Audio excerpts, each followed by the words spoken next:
Hey guys, so here we are, the final chapter of The Witcher 2.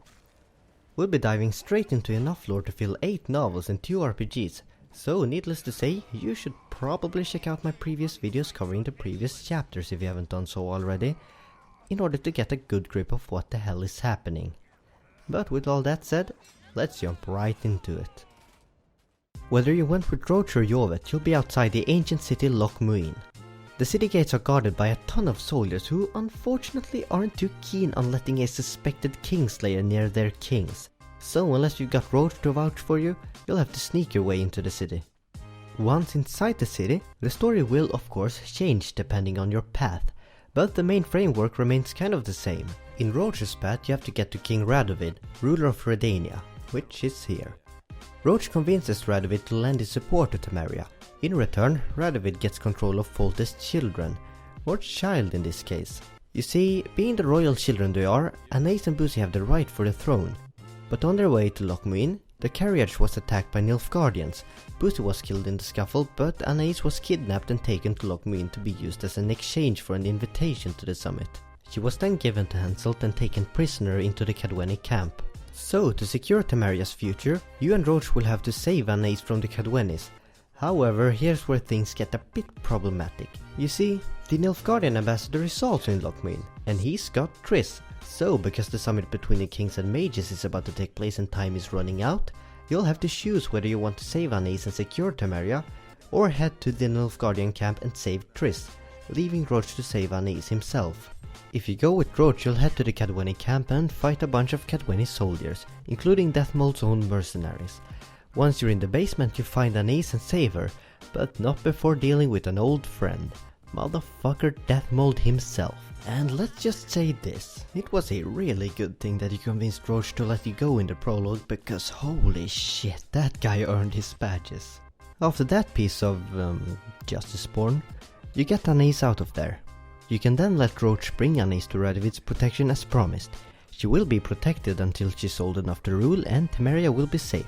But Radovid will also pretty much become the ruler of Temeria, and it'll be anyone's guess if he actually ever gives it back to her.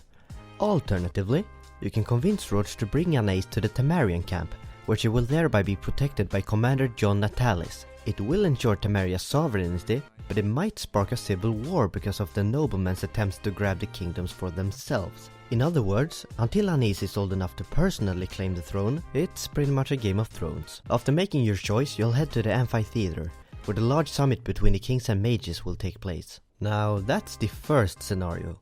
If you decide to save Triss instead, you'll head off on your own to the Nilfgaardian camp. Outside of it, you'll conveniently enough meet the ambassador and take him as a hostage to get Triss, who's imprisoned in the middle of the camp. The Nilfgaardian soldiers let you inside, but eventually the second in command says fuck it, shoots the ambassador, and comes after you. During the fight, he reveals that Triss has been a member of the Lodge, the secret band of sorceresses who have plotted against the northern rulers with the goal of creating their own state. After killing the second in command and the rest of the Nilfgaardians, you'll save Triss, and she'll tell you everything she knows. She used to be a member of the Lodge, with Philippa and Chile acting as the leaders. Their plan was to create an independent state controlled by mages, and they chose to take the Pontar Valley because of its wealth, political instability, and easily manipulated rulers. Saskia would become the people's leader, and Philippa would control Saskia. After Triss started showing doubts on how to overthrow Demavend, she stopped being invited to their meetings. Demavend's assassination made her suspicious, but she didn't have any proof of the Lodge's involvement. But when Geralt and Chile were fighting the Karen back in Flotsam, Triss examined Chile's megascope and learned that Chile had been dealing with Letho. That's when Letho entered and forced Triss to teleport them both to Edirn. During their trip, he confirmed that Chile had been helping him with the assassinations, and after teleporting them both, he left Triss to die. Triss was pretty beat up, but she managed to recover. She went to Philippa's quarters in Vögen and was immediately hit by a spell by Philippa's servant, who turned out to be a Nilfgaard spy. The spell transformed her to the tiny statuette, and she was taken to the Nilfgaardian camp in the Cadwenny camp, where the Nilfgaardian ambassador took her and brought her here to Loch Muin, where she was transformed back and interrogated. So, after learning that, you head to the summit to reveal Chile's and Philippa's plans. Now, before we continue with the summit, let's catch up on Jovet's path. In Jovet's path, you'll sneak into the city and overhear some guards talking about how Radovid had Philippa imprisoned the moment she entered the city. So because you need her to find and cure Saskia, you'll have to get to the prison by wading through a goddamn sewer. You get there and find the Nilfgaardian ambassador, Radovid, and his men torturing her because apparently she was a dick to Radovid when he was a kid. So what do you do when you get to confront a childhood bully? You pluck her eyes out with a spoon. No, really, that's what it does. Once Radovid leaves, you run in, kill the guards, and straight up Falcon punch the ambassador to sleep. Philippa explains that her poison made Saskia pretty much Philippa's biggest fan, so she'll do anything Philippa wants her to. The only way to cure her is to stab her through the heart with a magic dagger. Yeah, a lot of problems seems to be fixable by stabbing people. I agree. But now Geralt is faced with a dilemma. You need the ambassador to get to Triss, and you need Philippa to cure Saskia. So like in Roach's Path, you'll have to make a choice. If you choose to take Philippa, you and Jovet will bring her to her quarters where the dagger is located. Problem is, the dagger is locked in a magic chest, so you'll need to let Philippa perform a spell to make it open. And surprise motherfucker, she turns into an owl, flies away and leaves you with a golem. Despite these setbacks, you're able to get the dagger and head to the summit. Like in Roach's Path, you can also choose to save Triss instead. If so, you'll leave Philippa behind, instead kidnapping the ambassador and head to the Nilfgaardian camp. There things will go pretty much the same as if you chose to save Triss in Roach's Path. You'll kill the Nilfgaards, Triss will once again tell you what she knows, and you'll head to the summit. Once you made it into the summit, you'll see how your choices throughout the game reflects on this meeting between the kings and mages. Whether you killed Hansel to let him live, saved Stennis or let the mob lynch him, took back Anais with Roach, brought the dagger to cure Saskia with Jovet or saved Triss, it will all affect the talks. First you'll hear about Temeria's state. Nobles are tearing the kingdom apart, and unless you help Roach bring Anais back, the kingdom will be crushed and divided into smaller provinces, each ruled by its own noble. If Henselt is alive, he and Radovid will conquer and divide Temeria between them. This will also be the outcome in Jovet's path. If you convince Roach to give Anais to Radovid, Temeria will become a protectorate of Redania, and Anais will be raised in Redania until she comes of age. Temeria might be able to regain its independence when she's old enough to rule, but Radovid will likely never allow it. If you give Anais to Natalis, Temeria will remain independent and Natalis will teach her warfare and how to rule. If you want to save Triss, Temeria will be split into provinces ruled by nobles, and you'll hear of how Roach went to the Cadweni camp and slaughtered everyone by himself and kidnapped Anais, making him an outlaw. After that, the summit will focus on the main topic, which is to re-establish the Conclave of Mages, a former ruling order. If the Conclave is reinstalled, it will have the power to designate royal advisors for the kings. So instead of randomly chosen mages, the Conclave would carefully pick the right mages based on their competence, and of course to keep the Conclave's interests in mind. If you went with Roach and saved Anais, or went with Jovet and got the dagger to save Saskia, the Nilfgaardian ambassador, who you might remember got invited by Cadwen in exchange for Anais, steps forward with the captured Letho. Letho confesses that he was behind Demavend's and Foltest's deaths, but what's most important is that he also says that the Lodge helped him, because they wanted to remove the rulers who acted against the will of the Lodge. The ambassador also brings out a list of suspects, prompting Radovid to call for his men to arrest all the sorceresses in the city. If you save Triss regardless of whether you went with Roach or Jovet, she will accuse Sheila of being behind the assassinations and that she can't sit on the future conclave. Radovid will call for his men, this time to arrest only Sheila. So that's how the summit goes, either Sheila or all of the mages become wanted for regicide.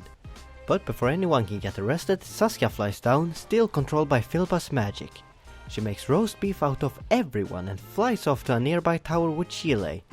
You go after them and get to Sheila just as she's prepared to teleport away.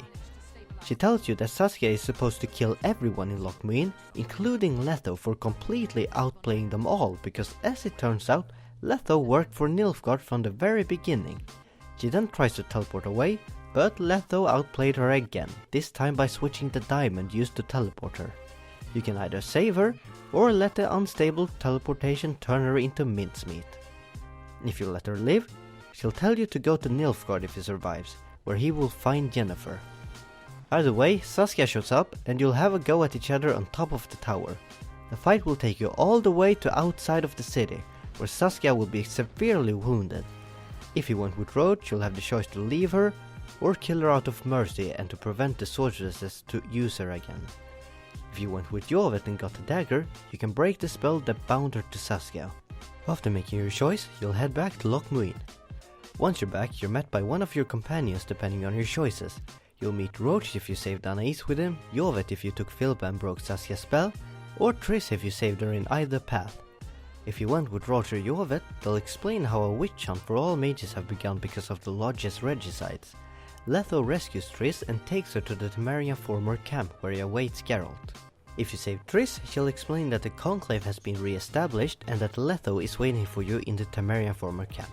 In the camp you'll meet Letho and have a final confrontation where Letho explains everything. He, Geralt, Serrit and Dogs got up on the wild hunt, but soon got into a stalemate. Geralt traded himself for Yennefer, and what happened to him afterwards is a mystery because of his amnesia.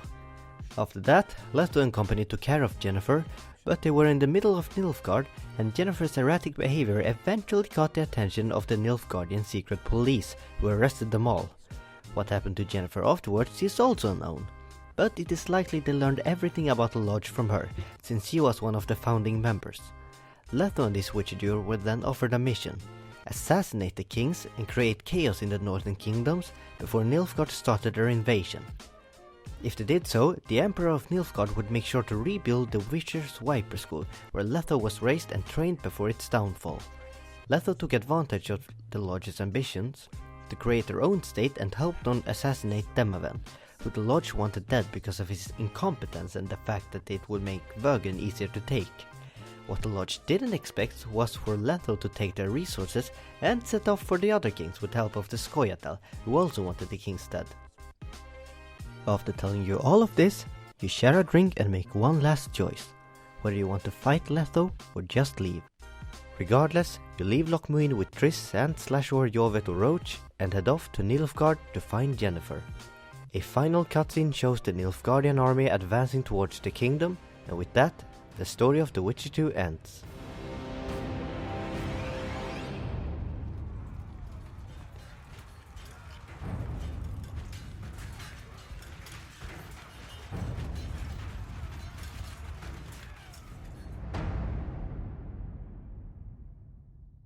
And that's it! We did it! We made it through the whole story of The Witcher 2. Holy shit, was that time consuming. It took multiple playthroughs and hours of voice recording and researching on the forums and wiki pages. I would have never had the dedication to do all of this if it wasn't for you guys, so thank you for that. Anyways, which choices would you make? Would you side with the idealistic terrorist Jovet or the patriotic and loyal but ruthless Special Forces Commander Werner Roach? Would you let shitheads like Henselt and Stennis live to give the Northern Kingdoms a better chance against Nilfgaard, or give them what they deserve? Let me know in the comments below, and once again, thank you so much for watching. As always, I'll see you next time.